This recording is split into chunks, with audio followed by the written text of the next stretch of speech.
ক্লান্ত দুপুরে নস্টালজিয়া আর প্রেমের রঙে মুখরিত হওয়ার সময়টাই হয়তো বসন্তকাল। শীতের গ্লানি কেটে মাতৃজরায়ু ভেদ করে তোমার আগমন ঘটে।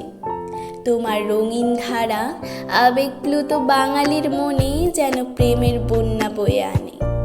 আদতে সেই সময়টায় সদ্য প্রেমে পড়া যুবকটা বসন্তের আবছা রোদ মাথায় নিয়ে দাঁড়িয়ে থাকে পাড়ার মোড়ে শিমুল গাছটার নিচে, তার স্বপ্নের মানুষটাকে একবার দেখার জন্য।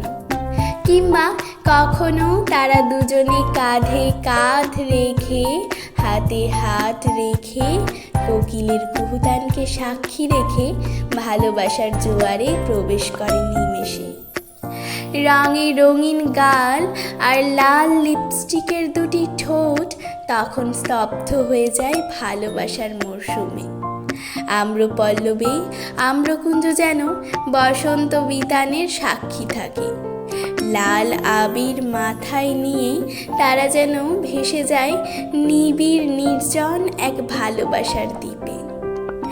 আমেজের সেই ধারাটাকে উস্কে দেয় সেই ভালোবাসার মানুষ দুটো। আসলে ভালোবাসা যার কোনো সংজ্ঞা নেই, যার কোনো পরিচয় নেই, শুধু আছে এক নিবিড় স্রোতের মেলবন্ধন। বরঞ্চ বলাই ভালো প্রেমে পড়ার মাস এই বসন্তকাল। তাই তো এক জনৈক বলেছিলেন, বসন্ত তুমি চিররূপে সজ্জিত এক প্রেমের আবদার। আসলে সদ্য উঠতে জানা মন দুটো সেই সময় উঠতে চায় একে অপরকে আঁকড়ে ধরে। কেননা রঙের ডালি সাজিয়ে বসন্ত নিজেই বসে থাকে ভালোবাসার এক নিবিড় আলিঙ্গনের বাগানে। তাই তো বসন্ত আসুক বারে বারে ফিরে এক বসন্তের ক্লান্ত পথচারীর কাছে, আর খুঁজে দিক নাম না জানা এক ভালোবাসার সঙ্গীকে।